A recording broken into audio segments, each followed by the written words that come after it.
does resist, it does break its focus sash, but it's a great way to be able to counteract that speed control and not take a lot of damage on its side of the field. We have got the leads. Giuseppe on the left-hand side with that Incineroar and Mega, oh, should I say Charizard for now, opening versus the opposing Charizard and that Garchomp.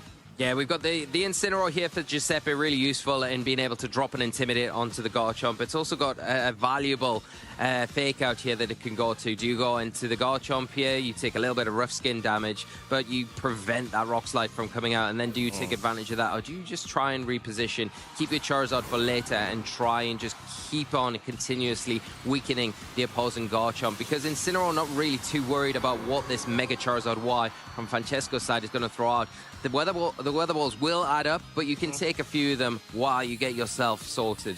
And that's why Federico wants to go directly on the offensive, sets that Sun up, but most importantly, trying to go for the Rock Slide, directly threatening the what was previous Charizard to put it within range, where perhaps the Charizard on Federico's side is going to be able to capitalize off of it. But we've got a sort of situation where the switch-ups may have to come out from Federico's side right now in anticipation of that Garchomp on the field for Giuseppe. Yeah, it's a really nice switch from Giuseppe here because they've got their Garchomp on the field. They aren't -1. They're pressuring the opposing Garchomp with the Dragon Claw, and not only that, they're pressuring the opposing Charizard now with their own Rock Slide, which hasn't been checked, and that's exactly what's coming out. Oh, 16 hit point survival. Will it be able to get a move off, which could be quite crucial in terms of the targeting? Solar Beam is absorbing all of the precious light, and it's going to be tackling the Garchomp, dealing so much damage. About, okay, I was going to say that had to be a crit. It's about 70 to 75% worth of damage, proccing the Citrus Berry,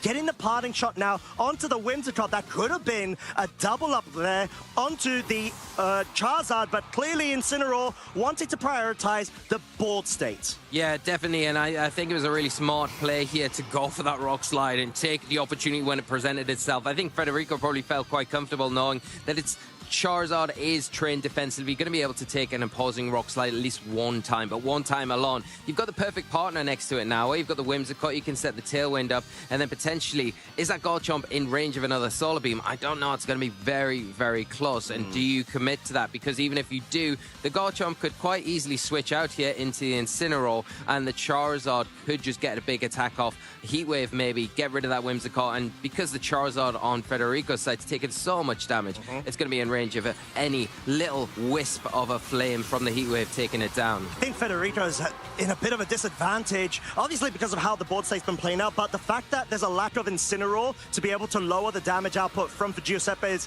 side is quite crucial, because you're probably going to go down to an attack right now unless you pick up a KO. Weather Ball into the Charizard from Giuseppe's side, barely scratching that 50% mark.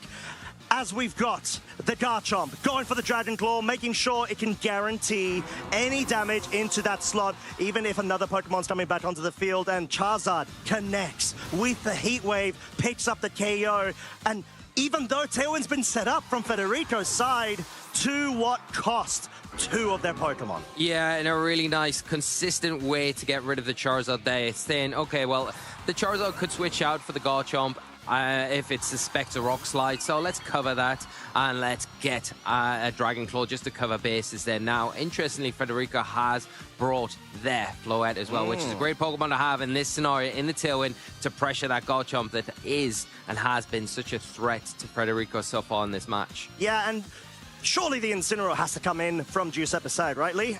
The question is, can Federico catch it and go for the KO threaten? Yeah, well, I mean, the Incineroar coming in, I think if it gets hit with a light rune, it's probably going to be leaving the field pretty quickly. But I think the main important thing here is that you get that all-important Intimidate onto the opposing Garchomp. You can see that Giuseppe does value their Garchomp, doesn't want to lose it so freely, and just protects it here from any threat as the Rock Slide from Federico's Garchomp does come out. Yeah, and the awkward thing is that there's no Mega Evolution option on the Floette from Federico's side, because he already committed with the Charizard, so it's not going to have the Fairy Aura to further bolster the Fairy-type moves. And look at that. That's pitiful damage coming from a Floette. Sure, it's Dazzling Gleam. Sure, it's not modest, that alignment, but yeah, it just goes to show how important that Mega Evolution form for it is. Yeah, you've got the nice option now with the Incineroar to slow that Floette down a turn. You can fake out into that slot if you want. It will protect your Garchomp for at least one more turn, but the Garchomp in front of Federico's, even though it is -1, have you taken enough damage now where are you able to take that Dragon Claw -1? That's going to be the big question, but no, Dragon Claw locked into just another Rock Slide, maybe predicting a switch from Giuseppe, thinking that the Charizard might re-enter the field. May well be the case. Rock Slide does connect onto Incineroar. Gonna have to find out if there's gonna be any sort of flinch potential. Not for the moment. Dragon Claw not enough to pick up the KO onto that bulky Garchomp on Federico's side. Does have the proccing of the Citrus Berry as sunlight has now faded, but still the advantage is surely in Giuseppe's side. You've just got so much more resource available. You do, yeah. I mean, you've got to, you need to get through this last turn of Trick Room. I think try and preserve your Garchomp, but you've got to remember as well, do you try and value the Intimidate? We know that Giuseppe still has one Pokemon to reveal here, so they could switch out that Incineroar to whatever they got in the back, and then keep that Intimidate to drop down on the opposing Garchomp one more time, and then it allows your Charizard a little bit more freedom to come in and take advantage of the sun in front of it without having to worry so much about those big physical attacks. Yeah, defensive protect from Giuseppe there. Rock Slide will be connecting, picking up the KO onto Incineroar, but this sort of falls into the plan from Giuseppe's side. He wants to be able to bring in a Pokemon fresh, and it probably is going to be that Mega Charizard Y, which is surely going to be able to outspeed that Floette. But now that Tailwind has expired, the question is, Garchomp is surely going to be able to outspeed, but can it connect? I was wondering if it would be maybe the Basculegion to come in here that Giuseppe had been keeping, but this is just as good because now you're going to be able to get your own Tailwind set through Whimsicott, and you're also going to be able to allow your Garchomp to attack before Federico. So you put a lot of pressure onto that opposing Garchomp instantly with a Dragon Claw. You can go for that. And if you remove that opposing Garchomp, then you can, your Charizard just comes in and cleans up the Floette. Okay, so we see both of our trainers trying to get the most crucial piece defended right there. Dragon Claw will only be met with the Protect. Very good play, but Federico not able to capitalize off of it. Get rid of the Garchomp. Unfortunately, didn't get the read, and we see the forfeit. Giuseppe has got that game won. Yeah, it could have went either way in that end game, but you see that as soon as that Garchomp locks into the Protect and the Whimsicott locking into Protect as well, you know from that point that the Garchomp is rendered useless that next turn because the Encore lock will come in there. And then you can just bring in your own Charizard from that point on if you are Giuseppe, and then clean up the non-evolved Floette and the Garchomp with the remaining health that it had. So very well managed by Giuseppe in the end game there. Not overextending themselves at all in that match and really preserving the Whimsicott for the perfect opportunity when the opposing Tailwind that Federico had set up had expired. Something that you don't commonly see, but Giuseppe clearly seeing the value from it mid to end game to be able to wrap things up. So Lee, something that we noticed, Federico brought both of his Mega options. He only could commit with one. The Floette was essentially just a neutered down scenario form of what it could very well be with the Mega Evolution. Is that a misplay? Do you feel like that might be a good consideration going into Game 2, opting just for one rather than both? Maybe. I think the Mega Floette, it's hard to bring it and Mega Evolve it in front of a Mega Charizard Y. Yeah. But it is a more offensive variant, and it does have the option to cause a lot more disruption to Giuseppe's team than maybe the Charizard has, because as soon as that Garchomp comes onto the field for Federico, then the Charizard on Giuseppe's side, yes, you can intimidate it, but it is instantly threatening. You almost feel like you've got to react. You can't keep it on the field. You've got to bring something else in, and that opens up opportunities, whereas with the Floette, you can just have that constant damage cycling on and in and out. So. Oh, and we do have a switch up. Game 2 has brought the King Gambit and Garchomp this time round from Federico's side, able to capitalize off of the Incineroar Brain, now having +1 in its attack. Yeah, and that's a really nice catch there, but the one drawback of that is you're sitting in front of two fire types. One can bring the sun, and the other can just attack into you. Now, the Charizard is threatened here by that Garchomp, but it is -1, so you would probably say it can take at least one Rock Slide. The one thing you need to watch out for, and I'm sure Giuseppe is aware, is a combination of that Sucker Punch Rock Slide, but you do have Fake Out to get around that for at least one turn if that is what's chosen. Yeah, and there is a consideration that Federico has to be able to be aware of, and that is the potential of locking breaking the Garchomp into a potential protect, hence why we saw it try to go on the offensive. It does deal a bit of rough skin damage, but it's willing to be able to do it to make sure that the Whimsicott doesn't switch in, get that lock going already, and then allow Charizard to just go for max damage. Yeah, that Heat Wave, even though it's resisted, still doing so much damage. Why Charizard Y is one of the best Megas in this format and so hard to kind of keep a handle on here. And Giuseppe not taking any risks here, catching the Protect on the Kingambit because it is threatened from that Fake Out and that follow-up with the Heat Wave. So catching the Garchomp, getting some very valuable damage on. Now it'll be the Charizard's turn to Protect, as we probably see a parting shot from the Incineroar onto that Garchomp, or maybe even an attack into the Kingambit here just to try and remove it. Yeah, I was going to say there would have been, if the low kick was an option on Federico's side, the option of going for the Incineroar, but it's got Iron Head, Kowtow Cleave, and the Sucker Punch, so it's not going to be able to finally get rid of that or have the option to do so, as Incineroar, though, does flinch. Cheeky little Rock Slide there. Yeah, and we're not going to find out what was locked into from Giuseppe, so puts him a little bit further back now. The Charizard's still in that same threat, where a combination of Sucker Punch, Rock Slide probably will be enough, especially when it is Defiant boosted. Incineroar now in that spot where it probably wants to go after the Kingambit again, but does Federico kind of follow up with the same sort of play? Do they maybe protect the Kingambit here, and they could go for an Earthquake just to get more damage onto the board? If you suspect the Charizard's going to switch out from Giuseppe, it is dangerous though, because you could leave it to go for an attack, but I think because it's so threatened right now, you're probably quite safe to go and lock in for something like that. Okay, but we have the Floette being brought onto the field, revealed in this game too, whilst the Charizard switches out. So clearly both of our trainers trying to be one step ahead in terms of the subsequent board state available after this turn. Kingambit has protected itself. Parting Shot goes into the Floette slot. There was no real reason for Giuseppe not to do it, aside from being fearful of a potential flinch yet again, but this gives a lot of momentum with that pivot action going. Yeah, it's a really nice play here from Giuseppe, not to commit to that Kingambit there and just go for the Parting Shot. Like you say, why not go for it? Because if you catch the Garchomp with it, then you lower that attack even further. But like we're saying, what a great switch from Federico to have something on the field now that threatens the Garchomp that you were suspecting maybe coming in. You weaken that, which gives you a much easier time dealing with that Pokemon. Now you've got your Charizard back on the field, and it probably is in a position where it can put a lot of pressure on both the Floette and that Kingambit this next turn. This is still an awkward spot for Federico because both of his Pokemon most likely are not going to be able to take advantage of speed. But then again, let's not forget, the Floette is actually timid. So depending on the training of this Garchomp, there may be a chance to be able to outspeed it. Yeah, the combination of Light of Ruin and a Sucker Punch into the Charizard, I'm really curious. I think that might be very close to picking up this Charizard, so that could be a combination that we do see. Fairy Aura now activated. Sucker Punch into the Charizard. 38 hit points. That is so huge. Earthquake will be able to deal damage onto both of Federico's Pokemon. Not quite enough to beat up the KO, but like you said, Lee, are we going to see the Light of Ruin? No, really didn't. And at least you're not going to be taking that much recoil damage in return because of how low Charizard's HP is. You have gotten rid of the raid boss from Giuseppe's side.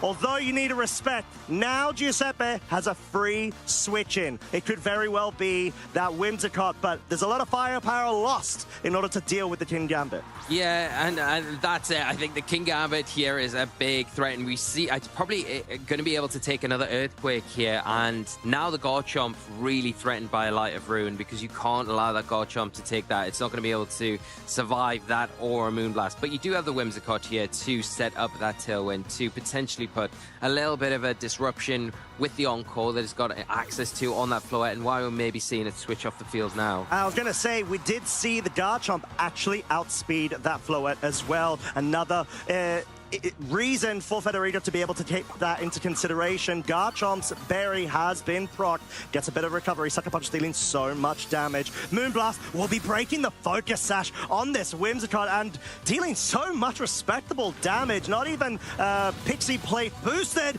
The Earthquake is enough to pick up the KO because of the rough skin interaction onto the Kingambit. Yeah, that's a huge play there. You break your own Focus Sash, but it's well worth the trade-off. Yeah, now you've got your own Whimsicott onto the field, and you've done so much damage with that initial Moonblast on the switch, and where that Whimsicott on Federico's side will likely go down to another Earthquake from Garchomp, and because you've got the jump speed-wise, with your tailwind, you could just lock in with a tailwind, go for an earthquake, and it's likely enough to get that floette as well at the same time because of that speed interaction we've already seen. Could there be a mind game of on-course speed tide to be able to stop the tailwind coming out from Giuseppe's side? That definitely could be. The encore, it could be an option here, but I think if you're Giuseppe, I think you just click tailwind, just click earthquake, have to, and then just see how things play out, because you're in such a dominant position here. But if you're Federico, you've got a lot to do. You've got to kind of hope that you can, maybe catch something with the encore if possible, but I don't know. You're going to be able to at that stage, because then you're still going to be outspeeding it. But there is the tailwind. Okay. Yeah, you're going to have to hope that Giuseppe does not select the exact same move. But wait, he doesn't. There's a dazzling gleam. Double KO onto the Garchomp and the Whimsicott. My lordy, what an interaction. And Federico may have just put himself back into the game. Yeah, Giuseppe there, that's huge. Not going for the tailwind of their own, and then really getting punished for that decision, where the floette now taking full advantage of that speed control, and the Incineroar now on its lonesome. Is it going to have enough to be able to deal with this combination? You would say no. It looks like Federico is going to tie this up, and we're going to get a game 3. Wow. I think it's very fair to say we were not expecting that, given the momentum that was in Giuseppe's favor. Lee, let's dissect that. The tailwind, why wasn't it opted in from Giuseppe's side? I think you talked about it a little bit going into that turn, where there's a potential of an encore there, lock, and maybe Giuseppe's thinking, okay, well, you know the speed interaction between the Garchomp, my Garchomp, and the floette. If we just match tailwinds, I'm wasting a tailwind essentially, because the Garchomp's going to get the jump on everything, going to get earthquake, and it's probably going to knock everything out. So is that what Federico's going to go for? And maybe thinking it's probably going to go down there, probably going to go down a different route, and why we didn't see the tailwind there. But then Federico saying, if you're not going to do that, I'm going to go for it, and I'm going to punish you, and I'm going to tie this game up. So maybe that's why we saw things play out like it did. Okay, game 3. Where are both of our trainers at? Same sort of compositions? Because clearly Federico did a great job with the adaptation in game 2. Yeah, really great adjustment. Like you mentioned, heading into that game, was it worth concentrating on one Mega rather than the dual? And I think the decision to do that with the Mega Floette was really, really great. I love the lead of the King Gambit as well. It now makes Giuseppe think twice about leading the Incineroar so freely, right? Because you can't have an easy time, but if you don't lead the Incineroar, then you don't have that Intimidate support and you don't have the Fake Out support. There is a trade-off there, so it makes things a bit more difficult. Federico making all the right decisions to not give an easy time to Giuseppe to take this game. All right, here we go. This is the final game of our first day here in Turin for the Special Championships. Giuseppe and Federico both undefeated, trying to remain that way going into tomorrow. Floette, Garchomp versus the Charizard and the Incin. Yeah, I think Giuseppe happy not to see the King Gambit here, and it really paying off, staying with that combination, and now has access to the Fake Out. You can go for that into the Garchomp, prevent any Rock Slide threat coming into your Charizard, Mega Evolve, and potentially get a big Heat Wave into both of these targets and get that valuable damage. You don't need to worry so much about what this Floette is going to throw out, although there is the threat of the Light of Rune, as always, will be present. And we're going to have to see if the training from Giuseppe's side may allow the Incineroar to survive, because it is a careful stat alignment promoting the special defensive prowess of this Incineroar rather than the defensive. So, Fake Out. Where does it go? It goes into the Garchomp. Rough Skin activated. That may actually put it within range of a Light of Ruin that we do not see. Moonblast instead for the Charizard, putting it just above 50%. Is there any drop of special attack? Not this time. Charizard goes for the Heat Wave, and it misses on the Garchomp. It does connect with the Floette, though, dealing so much damage, Lee. Oh, and the burn as well, that residual damage there. Yeah, the miss onto the Garchomp's pretty huge. We saw how much damage it did in that game too, and it was really consequential going into the latter stages of that game. really nice pick there for the Moonblast into the Charizard. It's not very effective, but what it's essentially done is put it in range of a Rock Slide. Now, the Garchomp is on -1, so this is why we're seeing the Protect here, because a Rock Slide coming out, it would connect, it would pick up that Charizard, and now taking advantage of the free slot, the Incineroar can't Protect, Light of Ruin into it, and this combination is going to be more than enough to pick up that Incineroar. There's no way it could be more careful than that. Does go down, but at the cost of its own stead. Floette is now down. Federico has lost his mega option for this game 3. He's going to have to, make a way through with his remaining 3 Pokemon. Probably going to be a Whimsicott potential. I'm not sure if maybe the Basculegion can be brought. If Basculegion to the back, it could be an option, but I mean, in front of a Whimsicott, it's not really going to help you out too much, right? But you've got the advantage now of setting your Tailwind and Rock Sliding this next turn, because even if Giuseppe goes for a Tailwind, the Charizard's going to be slower than the Garchomp. It's going to be susceptible to a Rock Slide. It's going to go down to that. So what do? You switch the Charizard out. It's just protected. It's very vulnerable at this stage. And what do you want to do as well? Do you want to maybe try and just attack into the Garchomp and switch your Charizard out? Maybe go for a Moonblast into the Garchomp and start whittling it down. And that's why that Heat Wave miss was so pivotal from that turn 1, because it would have put it in range of probably a Moonblast taking the Garchomp out. And there's going to be a lot of mind games. Incineroar is no longer an option to be able to slow down the offensive pressure from Federico's side. Talking about that, Moonblast goes into the Garchomp. That switched in, covering so nicely that slot. Probably going to be the double up here. If it's a Dragon Claw, this would be an insane play. Moonblast from Giuseppe's Whimsicott, now going into the opposing one. Actually dropping its special attack, dealing so much damage, but it's going to be the Rock Slide. Didn't want to commit with the Dragon Claw in order to break the Focus Sash from Giuseppe's Whimsicott, but what a showdown! Yeah, really nice just to cover bases there from Federico, saying, well, if your Charizard doesn't stay in, I'm going to catch the Garchomp that I suspect in the back, and exactly what happens. Big Moonblast. Now that Garchomp on Giuseppe's side is not having as free a time. Now, what do you do here? Do you set the Tailwind up and try and get the jump on the opposing Garchomp, hoping that the opposing Whimsicott doesn't Moonblast you and you can get the Dragon Claw off before the opposing Garchomp can?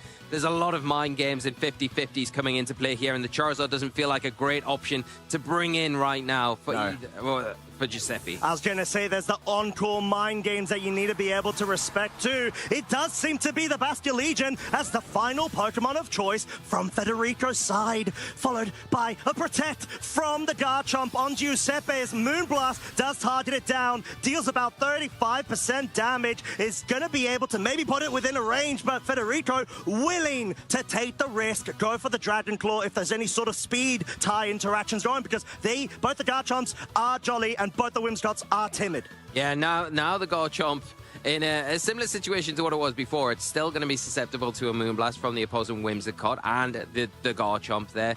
The Basculegion coming onto the field now does offer a little bit more offensive threat, but it takes away some of that distraction as well, taking a Moonblast from that Whimsicott. Who wins the speed tie? It's going to be the Garchomp from Giuseppe's side. Moonblast and the Dragon Claw, enough to pick up the KO onto the Basculegion. Dragon Claw on Federico's side, maybe a bit too late. However, it's not over just yet. Whimsicott is still available on Federico's side. It's going to be a battle between both of these little cotton balls. Yeah, and it comes down to Garchomp really versus the Charizard, and that's the thing. I think Federico's Garchomp still in a very strong spot where depending on how it is trained, is it going to be able to take a Moonblast? You would suggest probably it is. So all you do if you're Federico is click that Tailwind button, hope that you don't get encored into your previous move, which is a Moonblast, and allows you then to get that Rock Slide off. Oh, this is going to be close. Are our trainers willing to risk a speed tie interaction between the Whimsicott